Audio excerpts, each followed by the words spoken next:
मेरे गुरु महेश्वर शिव को मेरा प्रणाम है। हम सबके परम आदरणीय और हम सबके वरेण्य गुरु भ्राता साहब श्री हरिंद्रानंद जी के चरणों में मेरा प्रणाम है।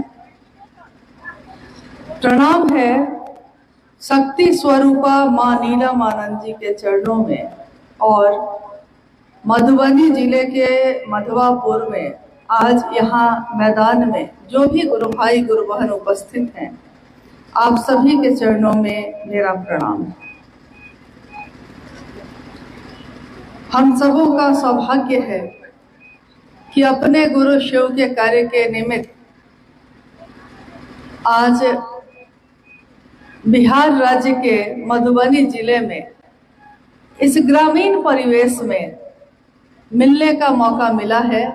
और ग्रामीण परिवेश इसलिए मैंने कहा कि बहुत समय बाद ऐसा हुआ है कि गांव-गांव होते हुए हम लोग यहाँ पहुँचे हैं और उन दिनों को हम लोगों ने याद किया जब साहब और माँ नीलमानंद दोनों इस धरती पे आए, अपने गुरु शिव की चर्चा के लिए आए, लोगों के बीच बैठे,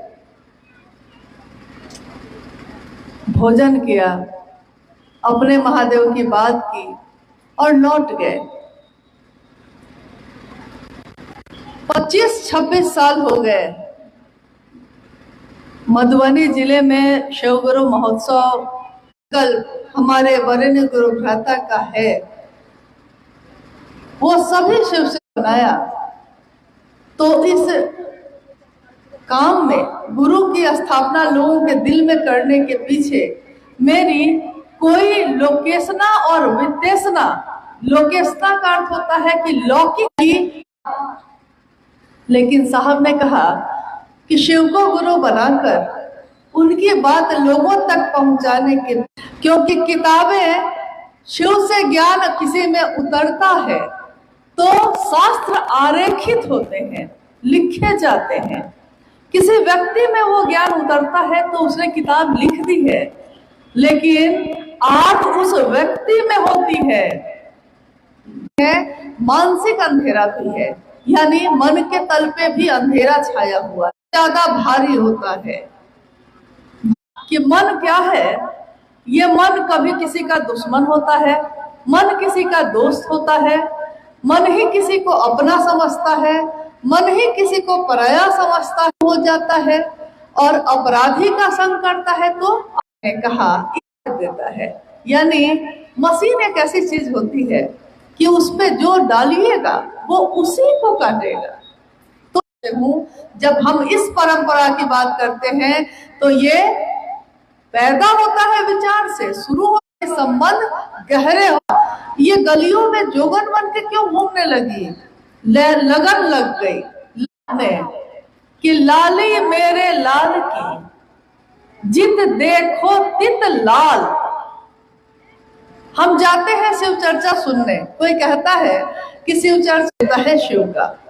देखिए, गया था लाली देखने, लाली मेरे लाल की जित देखो तित लाल। लाली देखन मैं गई, मैं भी हो गई लाल। मैं गई थी देखने, शिव की बात सुनने गई थी, लेकिन ये मेरे दिल में क्या हो गया कि मेरे दिल में ऐसा प्रवेश किया ये कि अब ये बात मेरे दिल से जाती ही नहीं है। हमेशा हम सोचते हैं कि आखिर इस बात में इतना आकर्षण क्यों है? आखिर महादेव का नाम जैसे ही कोई लेता है मन उसकी तरफ खींचता क्यों है? ये मन को क्या हो जाता है?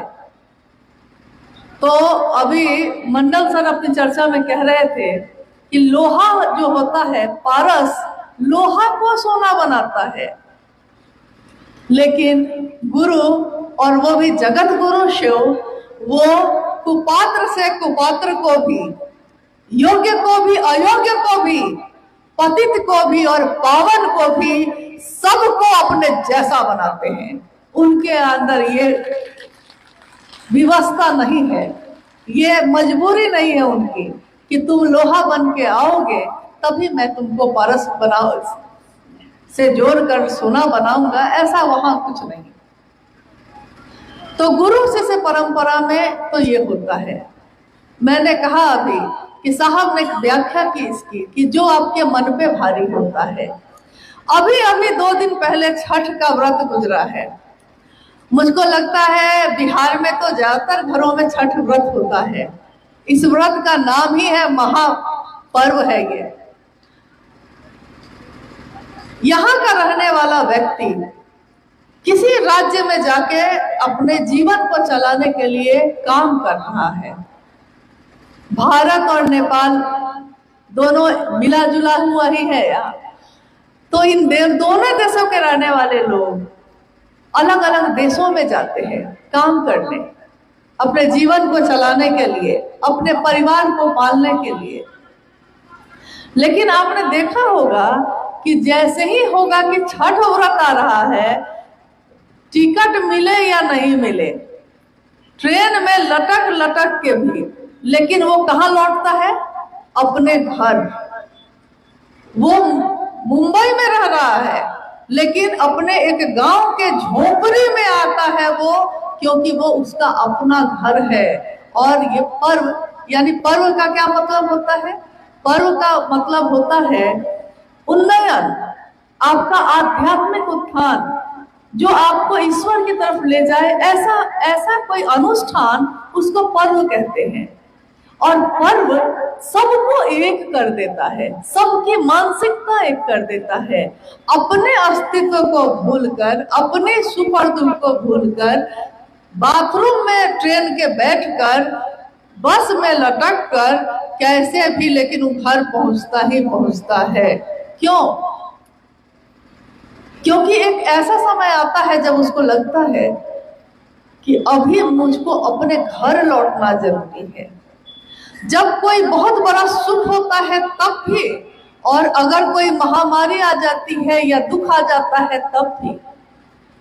अभी कुछ वर्ष पूर्व कोरोना महामारी आई थी, उस समय भी कोई सवारी नहीं मिली तो लाखों लोग सड़कों पे पैदल चल दिए कि कम से कम जीवित रहेंगे, अपने गांव तो पहुंच जाएंगे, अपने घर तो पहुंच जाएंगे। देखिए, जब सारे सहारे छूट जाते हैं, जब सारे लोग साथ छोड़ देते हैं, तो हमको याद आता है कि एक सहारा है जो मेरा घर है, चाहे जैसा है, चाहे वो बिल्डिंग है, चाहे वो झोपड़ी है, लेकिन वो मेरा है। बस यही बात साहब ने कही। शिव सबका है तो हम उसकी परवाह नहीं करते। जिस दिन मेरा मन ये समझ जाता है कि वो शिव मेरा है, तो दूसरे करते हैं या नहीं करते हैं, मुझको महादेव का काम करना है, मुझको महादेव से दया मांगनी है, मुझको उनकी बात करनी है, मुझको उनको प्रणाम करना है, चाहे दूसरे करें या ना करें। और साहब ने कहा कि ये दुनिया जिसमें हम आए हैं, ये अपना देश है नहीं। आए हैं कुछ समय के लिए आए हैं, लेकिन इतना सामान इकट्ठा करते हैं, इतनी चीजें इकट्ठी करते हैं कि लगता है जैसे यहाँ से जाएंगे ही नहीं। रहना नहीं देश वीराना है। इस देश में रहना नहीं है हम लोग को, हमेशा लौटना है एक दिन। जाकर क्या मुंह दिखाएंगे बाबू को, क्या कहेंगे कि आपने जीवन दिया, आपने ये दुनिया दी, आपने परिवार दिया, आपने सुख दिया, लेकिन हम लोगों ने आपका नाम लेना भी छोड़ दिया।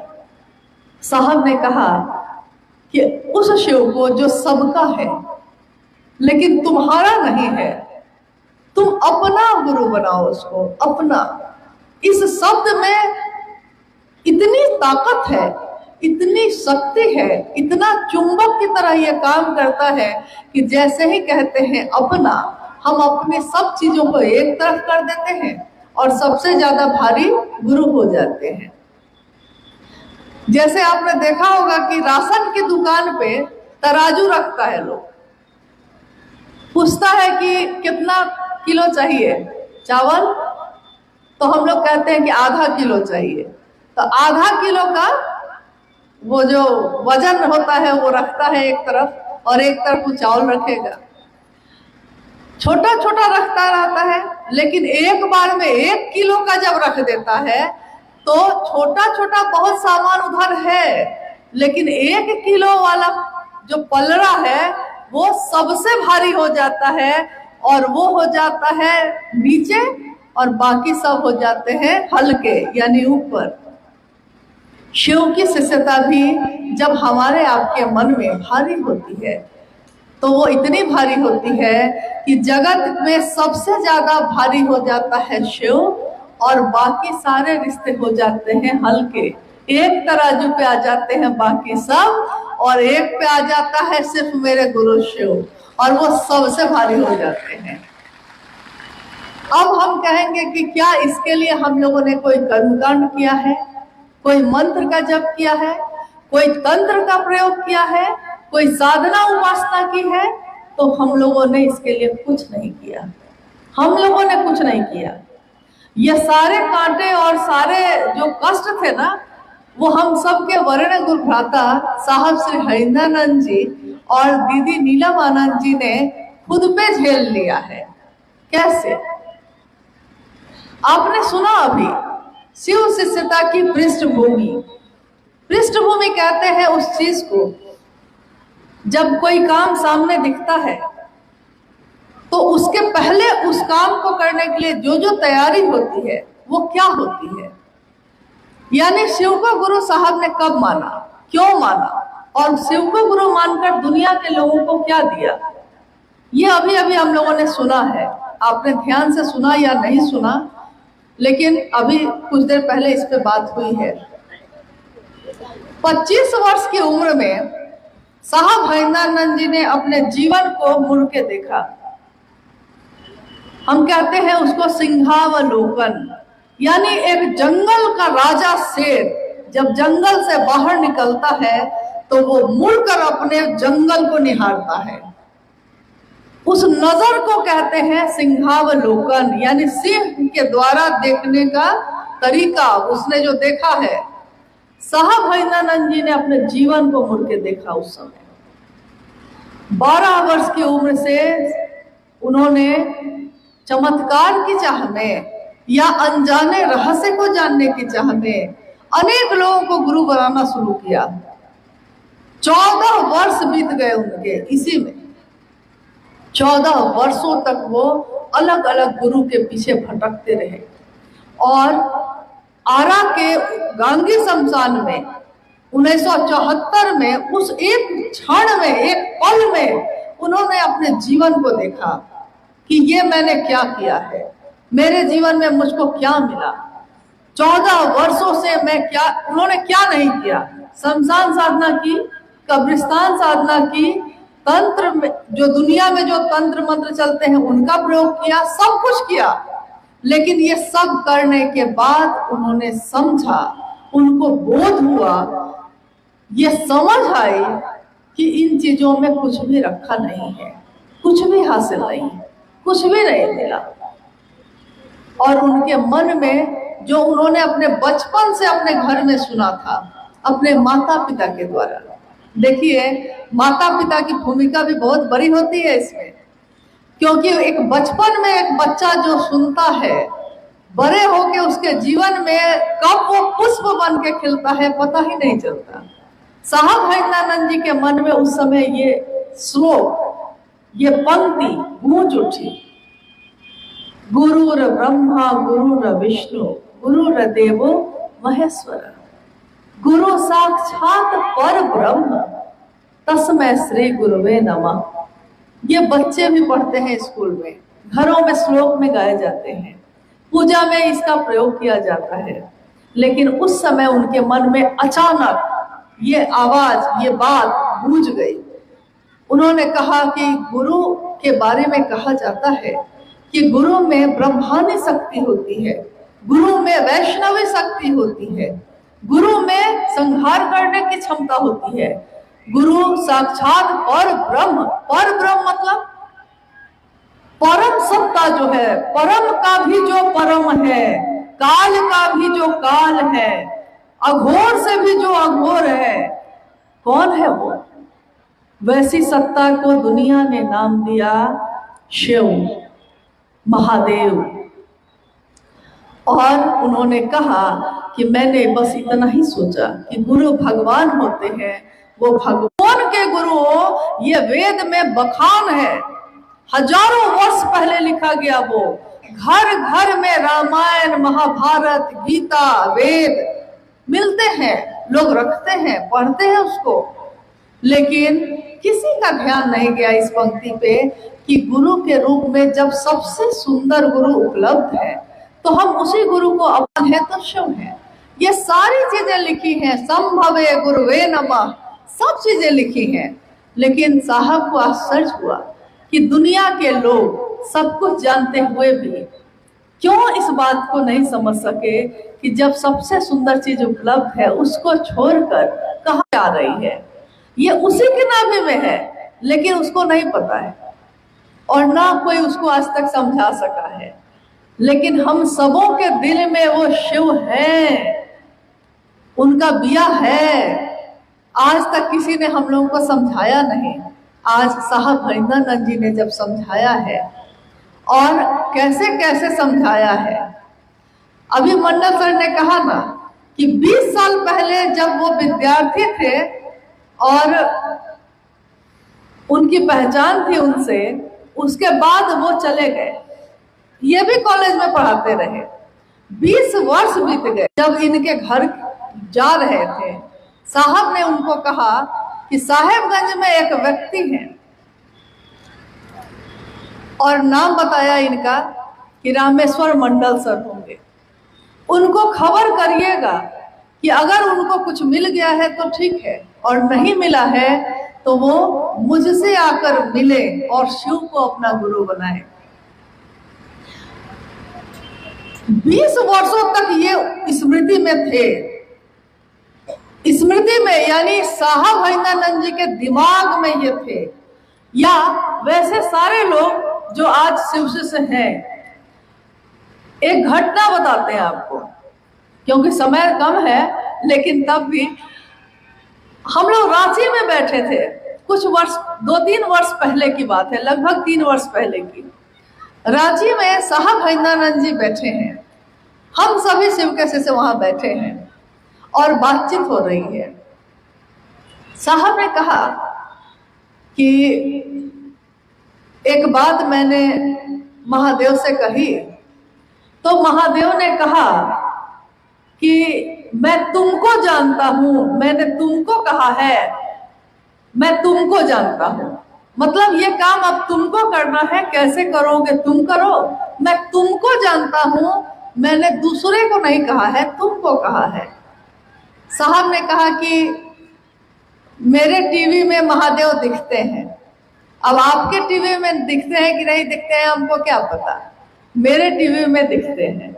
तो मेरे महादेव ने कहा कि मैं तुमको जानता हूं। और एक पंक्ति भी साहब ने जो लिखी है किताब उसकी है कि जो शिव के प्रिय हैं, यानी शिव जिनको जानते हैं। तो उस दिन जब साहब ने ये बात कही, बात आई गई हो गई। कल होके फिर हम लोग जब बैठे थे, साहब ने सबसे पूछा, उस दिन जितने लोग वहां उपस्थित थे उन लोगों से पूछा कि आप कुछ ऐसा करिए कि महादेव आपको जाने, क्या करिए। सब कोई अपनी अपनी बात कह रहे थे, क्या करना चाहिए। तो महादेव का काम करिए, महादेव से दया मांगिए, यही चर्चा चल रही थी। तो मुझको याद आया कि साहब ने एक दिन कहा था, पिछले दिन कहा था कि शिव ने कहा है कि मैं तुमको जानता हूं। तो मैंने उनसे पूछा, देखिए ये बात बहुत महत्वपूर्ण है। मैंने साहब से पूछा कि महादेव ने कहा है कि वो आपको जानते हैं। उन्होंने कहा हाँ। मैंने उनसे पूछा कि आप हम लोगों को जानते हैं। साहब ने कहा बिल्कुल, एक जन्म का रिश्ता ये तो है नहीं, ये तो सदियों से जन्म जन्म का रिश्ता है। मतलब ऐसा थोड़ी है इस जन्म में, आज जो शिव से है इस जन्म में मिले हैं मुझको, लेकिन हम लोगों का रिश्ता तो सदियों सदियों से है। मैंने उनको कहा आप जानते हैं ना, और महादेव आपको जानते हैं, तो मामला ठीक है, क्योंकि आप को महादेव जानते हैं और आप हम सबों को जानते हैं, तो महादेव भी हम सबों को जानते हैं, क्योंकि हमको आप जानते हैं। साहब हंसने लगे, उन्होंने कहा कि अरे हम ही से चालाकी है, हम ही से चालाकी हो रही है। लेकिन बात कितनी महत्वपूर्ण है कि जिनके कारण आज हम सब शिव के शिष्य हैं, जिनके कारण आज शिव की शिष्यता हमारे दिलों में धड़क रही है, उनको ये दुनिया हमेशा याद करती रहे, कृतज्ञ रहे, एहसान मानती रहे। क्योंकि अपनों की चिंता तो हम सबको सताती है, लेकिन अपनी यात्रा हम भूल जाते हैं। शिष्यानुभूति की ये पंक्ति है जो साहब भैंदानंद जी ने 1990 में लिखा था। अपनों की चिंता हमें सताती है, लेकिन अपनी यात्रा विस्मृत हो जाती है। यानी हर व्यक्ति की अपनी यात्रा है। अभी जब हम लोग यहाँ बैठे थे, जब चर्चा चल रही थी, तो मंडल सर ने धीरे से कहा कि 95% से ज्यादा गुरु बहनें हैं यहाँ। मतलब महिलाओं की संख्या कितनी ज्यादा है। तो मैंने उनको कहा कि शिव की शक्तियां जाग गई है सब। शिव ने सबको जगा दिया है, सोए हुए जीवन को भी जगा दिया, पत्थर को भी बोलना सिखा दिया। बिहार की एक घटना है, शिव की शिष्यता ने हम लोगों को क्या दिया है, शिव को गुरु बना के हमने क्या पाया है, पूजा कैसे होनी चाहिए हमने समझ लिया है। हमने जान लिया है कि शिव का प्राण मंत्र है नमः शिवाय।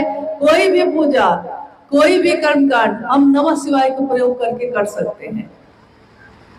तो हम लोगों ने जान लिया है, शिव जो सिखाते हैं वो भी हम लोग उस रास्ते पे सब चल रहे हैं और एक दूसरे से समझ भी रहे हैं, जान भी रहे हैं। लेकिन अपनी अपनी यात्रा है ये। सबके साथ रहते हुए भी हर व्यक्ति अकेला है, कोई किसी के साथ नहीं। साथ दिखते हैं, होते नहीं हैं। एक दिन साहब ने ये कहा था कि आज भी मैं अकेला हूं, कोई मेरा सहयात्री नहीं, कोई मेरा सहयोगी नहीं। और उनकी पंक्ति है, आपने शायद पढ़ी होगी कि जमाने में जब तलक अपना जीना होना है। जमाने में मतलब इस दुनिया में, साहब कह रहे हैं कि इस दुनिया में जब तक मुझको जीना है, जब तक ये जीना होना है, तुम्हारी चोटें होनी है, हमारा सीना होना है। यानी ये दुनिया चोट देती है, चोट पे चोट देती है, लेकिन मेरा सीना भी सामने हाजिर रहता है, क्योंकि ये चोटें बहुत कम है और मेरे गुरु शिव की दया उससे बहुत बड़ी है। मरहम लगा देती है तुरंत, चोट पे घाव के निशान नहीं हो पाते। हम सबका जीवन भी ऐसा हो जाए। आइए हम लोग कुछ जिज्ञासाओं पे बात करते हैं, अगर आई है तो। जिज्ञासा कोई आई? एक गुरुवान ने पूछा है कि हम शिव के शिष्य हो रहे हैं, ये कैसे पता चलेगा? ये कैसे पता चलेगा कि हम शिव के शिष्य हो रहे हैं? हाँ, जिज्ञासा है। जिज्ञासा ये है कि कैसे पता चलेगा कि हम शिव के शिष्य हो रहे हैं। लक्षण बता देते हैं, लक्षण बताते हैं। इसका एक उदाहरण है, उस समय मां नीलमानंद जी शरीर में थी और साहब का तबादला रांची शहर में ही था उस समय। 2003 की घटना है, शुरू की 2003 की। एक गुरु बहन आई और उन्होंने मां नीलमानंद जी को कहा, मैं उनके पास बैठी थी, उस गुरु बहन ने मां नीलमानंद जी से कहा कि मेरे बेटे को लगता है दीदी कि कुछ हो गया है। मां ने उनसे पूछा कि क्या हो गया है, तो वो बेचारी परेशान थी, घबराई हुई थी। उसने कहा कि पता नहीं क्या हो, हमको लगता है कि कुछ मानसिक दिक्कत आ गई है। दीदी ने पूछा, माँ ने पूछा कि क्या हुआ है। उस गुरुवान ने कहा कि मेरा बेटा अपने अपने बैठे बैठे मुस्कुराने लगता है और आईना में बार बार जाके अपने को देखता है और कभी कभी खाना खाते खाते हंसने लगता है। मुझको भी लगा कि कुछ हुआ होगा। माँ नीलम आनंद जी ने कहा कि अच्छा डॉक्टर से दिखा लीजिए, लेकिन हो सकता है कि कुछ दिन में खुद ही पता चल जाए आपको। हो गया, वो गुरुबहन लौट गई। कुछ समय के बाद वो गुरुबहन फिर से आई और उसने कहा कि मेरा बेटा जो है एक लड़की के प्रेम में है। तो माँ ने उससे पूछा कैसे पता चला? तो जी हम लोग कहते थे कि जाता कहाँ है, तो आदमी लगाए तो पता चला कि एक लड़की से मिलने जाता है और उसी से शादी करने की बात कहता है। मेरी जाति की नहीं है, अलग जाति की है, कैसे करें? मेरा बेटा प्रेम में है। देखिए, ये उसकी माँ को बाद में पता चल रहा है कि एक लड़की के प्रेम में है, लेकिन लक्षण उसके पहले से दिख रहे थे। माँ समझ नहीं पाई। लक्षण क्या था कि वो चाहे खाने भी बैठता था तो उसको वही याद आती थी जिससे उसका मन प्रेम करता था। तो उसकी कोई बात याद आ जाती थी तो हंसने लगता था। उसने कुछ कहा होगा तो आईने में जाके खुद को देखने लगता था। यानी लक्षण, प्रेम होता है तो लक्षण में आने लगता है कि प्रेम हो गया है इसको। शिव की शिष्यता में हम शिव शिष्य बन गए हैं, ये कैसे पता चलेगा? हमारा लक्षण बता देता है। कोई बात हुई नहीं कि महादेव से दया मांगना शुरू कर देते हैं। कोई आदमी अनजान मिला नहीं कि भूमिका देने लगते हैं, क्योंकि उससे महादेव की बात करनी है। ट्रेन में, बस में, सब्जी के बाजार में, कहीं गए हैं, कोई आदमी मिला नहीं कि हाथ पे पहले देखते हैं कि कंगन तो नहीं पहना है, मतलब कि कंगन नहीं पहना है, यानी शिव को गुरु नहीं बनाया है। देखिए लक्षण हम लोग के क्या होने लगे हैं। पहले तो ऐसा नहीं था और उसके बाद उससे महादेव की बात करने लगते हैं। सोए जगह कभी भी महादेव को प्रणाम करने लगते हैं, हल्ला करने लगते हैं। पड़ोसी से झगड़ा होना शुरू हो गया है, झगड़ा अब शुरू हो गया, अब होने वाला है तेज।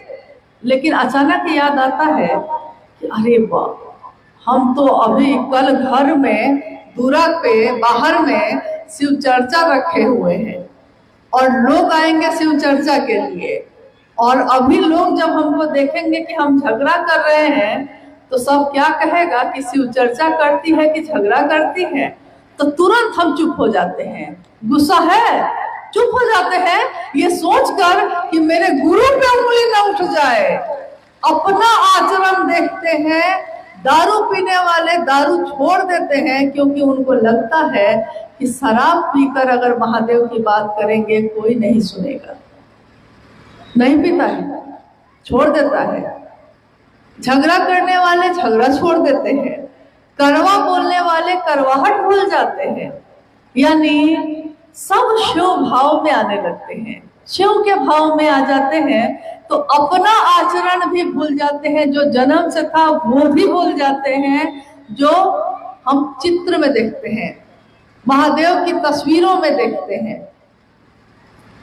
कि वहाँ महादेव का बैल भी बैठा है, माँ भगवती का शेर भी बैठा है, चूहा भी है, सांप भी है, मोर भी है, और सबका जन्मजात स्वभाव है एक दूसरे को खाना।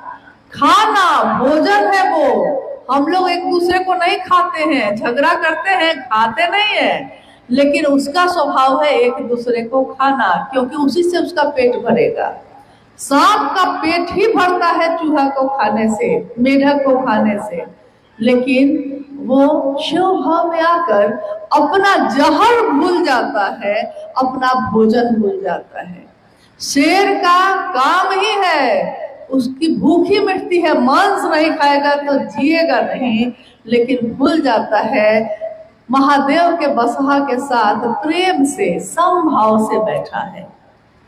यानी महादेव की संगत हमारा मन करता है तो हमारे आचरण, हमारे लक्षण सब बदल जाते हैं और लक्षण बताते हैं कि ये शिव के प्रेम में है, शिव के शिष्यता में है।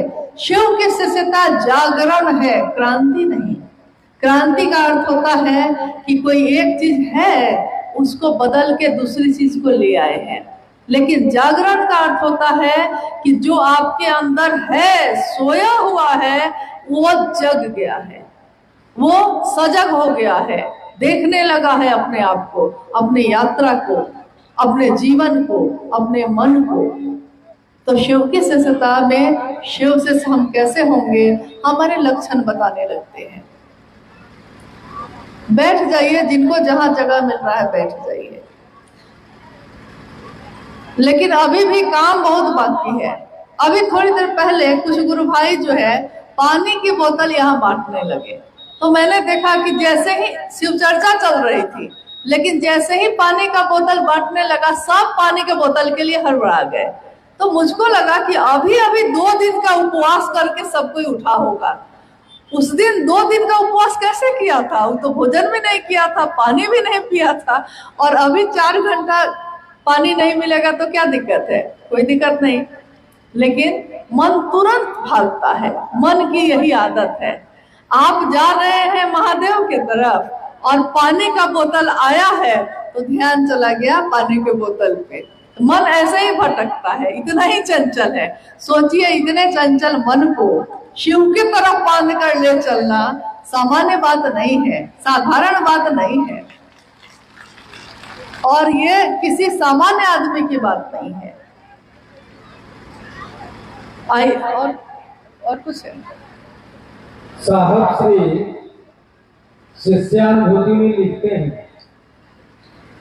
कि शिव के शिष्य होने के लिए अस्थायी शिष्य भाव अनिवार्य है।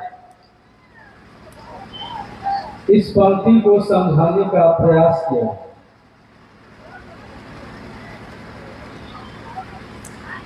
ये पंक्ति है शिष्यानुभूति की, जो मैंने अभी बताया कि 1990 के दशक में जब साहब पटना में रहा करते थे, उस समय उन्होंने अपनी अनुभूति को, शिव के लिए जो अनुभूति थी, उसको कागज के पन्नों पे लिखा था। और उसी की ये पंक्ति है कि शिव की शिष्यता में एक ही चीज अनिवार्य है। हम लोग बार बार पूछते हैं ना कि क्या चीज है अनिवार्य, मतलब कि होना ही होना है आपके अंदर, ये इसके बिना काम नहीं चलेगा। अस्थाई शिष्य भाव, अस्थाई शिष्य भाव यानी कि शिव भाव में डूब जाना, और शिव भाव में जो डूब जाएगा वो जगत के भाव से हट जाएगा। तो जब पूरा 100% कोई शिव भाव में चला जाएगा तो जगत का आकर्षण उसके मन से कम होने लगेगा।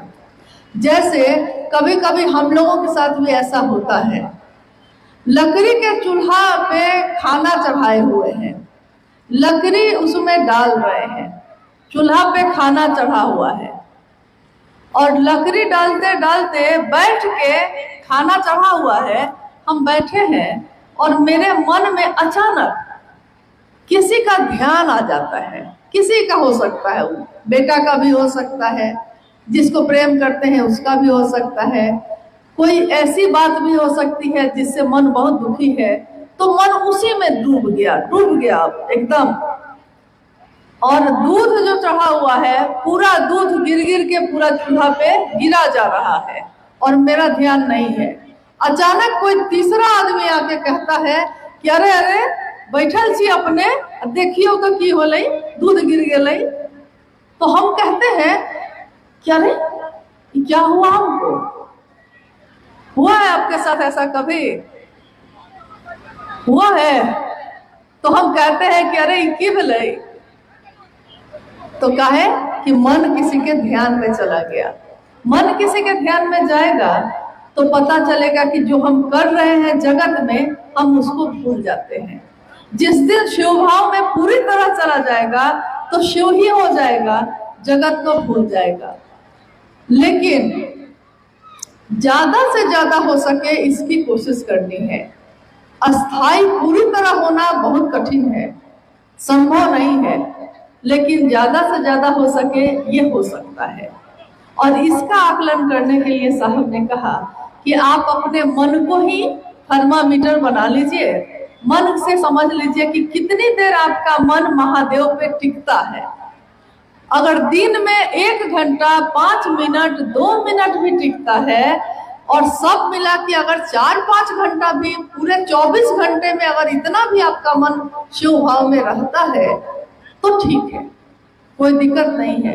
क्योंकि जगत में रहना है, जगत की चीज को भी देखना होगा और महादेव के ध्यान में भी रहना होगा।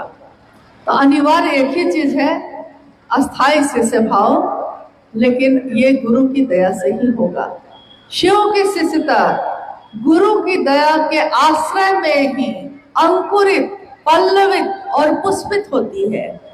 शिव की दया का जो आश्रय है, यानी उसमें जो निर्भर हम होते हैं, पूरी तरह उसमें हार के थक के डूब जाते हैं, तो उसमें शिव की शिष्यता का फूल खिलता है, पल्लवित होता है, पुष्पित होता है और सुगंधित होता है।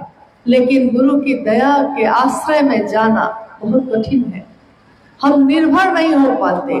कहा गया है, साहब ने अपनी किताब में भी लिखा है और चर्चाओं में भी कहा है कि निर्भर तब निर्भय, शिव गुरु के रूप में अभय वर देते हैं। अभय का वर मतलब कि पूरी तरह निभ्रांत, आप पूरी तरह अपने मन को महादेव के मन जैसा करके इस जगत में चल सकते हैं, लेकिन इसके लिए निर्भर होना पड़ता है पूरी तरह एक ही जगह पे। एक निष्ठता और समर्पण सर्वोपरि है। एक निष्ठता मेरे गुरु शिव, और कारण कौन है? तो साहब महेंद्रनाथ जी पुष्पित और पल्लवित करने में किसने मदद की है? तो मां नीलमानंद जी ने। बाकी हम सब शिव के शिष्य हैं, एक दूसरे के गुरु भाई गुरु बहन हैं। हम सब उस रास्ते पे चलते रहेंगे, लेकिन हमारा मन कृतज्ञ रहे, एहसान से भरा रहे उनके लिए जिनके कारण शिव आज मेरे और आपके गुरु हुए हैं। और कुछ है?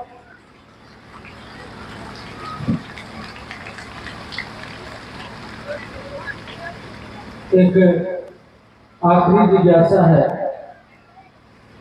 शिव के शिष्यता में हम लोगों को माली बनकर चलना है या मालिक बनकर? शिव की शिष्यता में माली बनकर चलना है? मालिक समझे आप लोग? शिव की शिष्यता में हम सभी शिव शिष्यों को माली बन के चलना है कि मालिक बन के चलना है? शिव की शिष्यता का मालिक कौन है?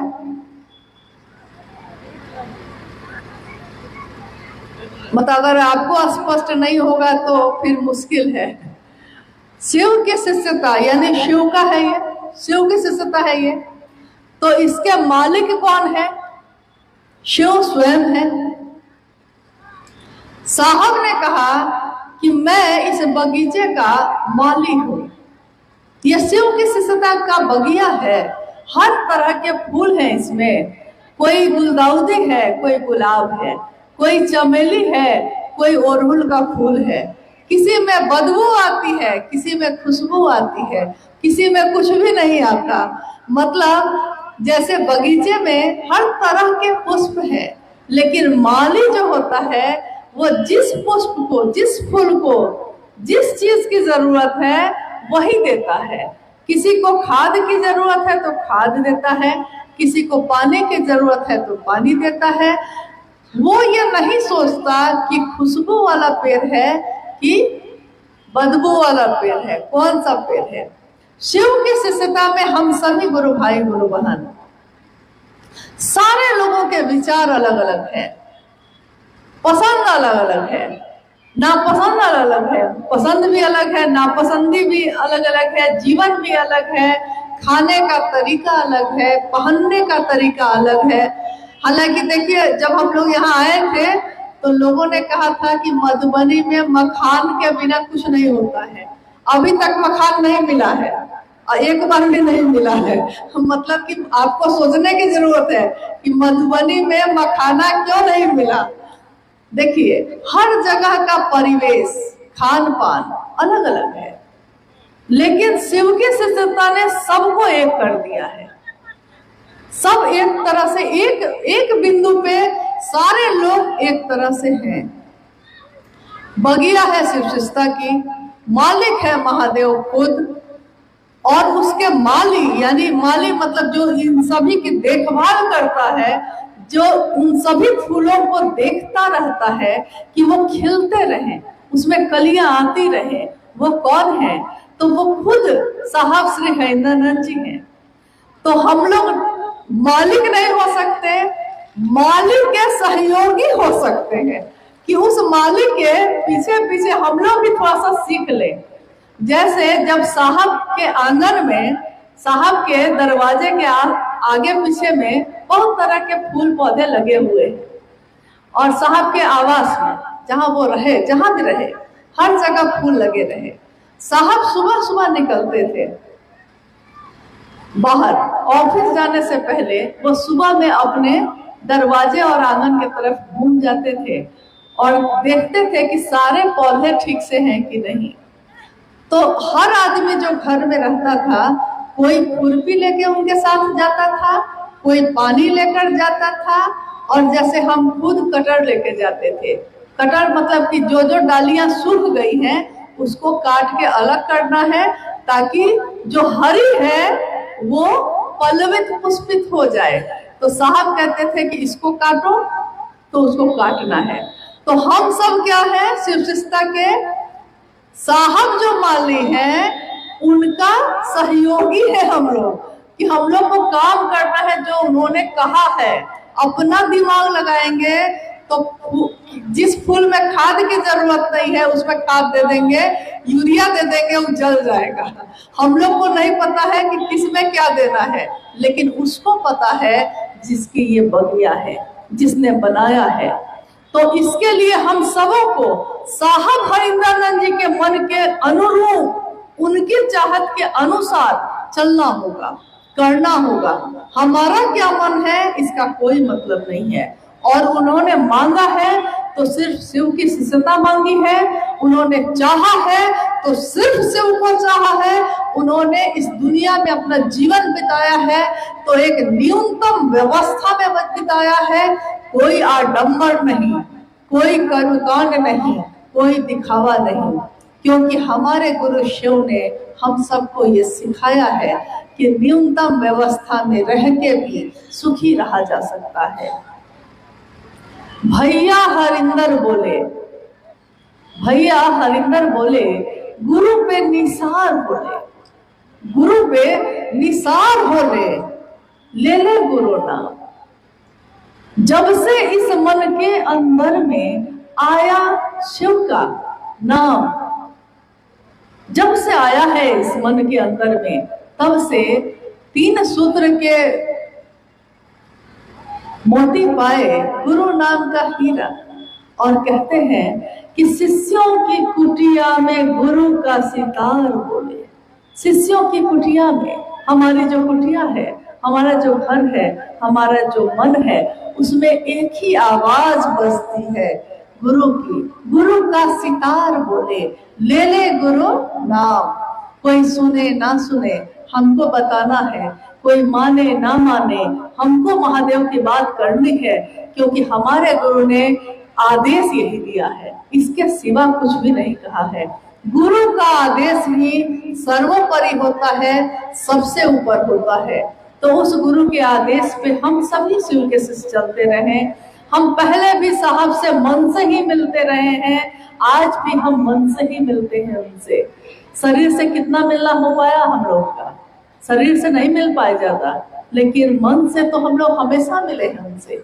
आज भी आने वाले लोग भी साहब हरिंद्रानंद जी के चाहत से मन से मिलते रहेंगे। शिव की जो बगिया है, शिव शिष्यता की बगिया है, इसमें नए नए पौधे लगते रहेंगे, नई कलियां खिलती रहेंगी, खुशबू बिखेरती रहेंगी। कल को हम भी ना होंगे, आप भी ना होंगे, लेकिन रहे ना रहे हम महका करेंगे। साहब महका करते हैं, खुशबू बिखेरते रहते हैं शिव के शिष्यता के बगिया में। इसलिए आइए हम सब शिव के शिष्य अपने साहब हरिनानंद जी को याद करते हैं, कृतज्ञ होते हैं कि हे महादेव, हमने आपको देखा नहीं, आपके तत्व को नहीं जानते, कर्म कांड नहीं जानते, आप किससे खुश होते हैं हम तो ये भी नहीं जानते, लेकिन आप जो हैं जैसे हैं आपको हम प्रणाम करते हैं। और शिव के शिष्य हरिनानंद जी, माँ नीलमानंद जी, जिन्होंने शिव की शिष्यता की राह दिखाई है, इन पत्थरों पे चल के, इन कांटों पे चल के, जिन्होंने हम सभी शिव शिष्यों के लिए फूल बिछा दिए हैं, हम शिव के शिष्य अपने दिल से साहब और दीदी के चरणों में अपना नमन करते हैं। उनको प्रणाम है जिन्होंने हम सबको शिव शिष्यता का दान दिया है। भाई जीवछ जी अभी गा रहे थे मेरे आने से पहले, स्वागत है युग पुरुष तुम्हारा, तुमने जमी पे गुरु शिव को उतारा। स्वागत है युग पुरुष, युग यानी कली युग है ये, एक पूरा युग का जो पुरुष होता है, एक ऐसा पुरुष, एक ऐसा अस्तित्व, एक ऐसी ऊर्जा जिसने पूरे युग की सूरत बदल दी है, शिव की सूरत बना दी है। ये कलयुग में शिव की पूजा हो रही है, घर के मंदिरों में या पूजा घरों में नहीं, सबके दिल में। तो सोचिए, और जिसने शिव को ही जमीन पे उतार दिया है, हम उनका स्वागत ही तो कर सकते हैं, हम उनको क्या दे सकते हैं? जो उन्होंने चाहा है हम सब उसको करें। और आप जो गुरु भाई गुरुवान है, अभी अभी हम लोगों ने शिव शिष्यता के लक्षण पे बात की है, आप सभी धीमी गति से धीरे धीरे अपने घर को लौटिएगा, सुरक्षित लौटिएगा। और हम सभी शिव शिष्य एक दूसरे से ये वादा करते हैं कि जब तक ये जीवन है, जब तक ये सांसें हैं, ये कृतज्ञ रहेंगी उनकी जिनके कारण शिव मेरे और आपके गुरु हुए हैं। आप सभी के चरणों में प्रणाम है और आप सबों से हम लोग भी अब विदा लेते हैं।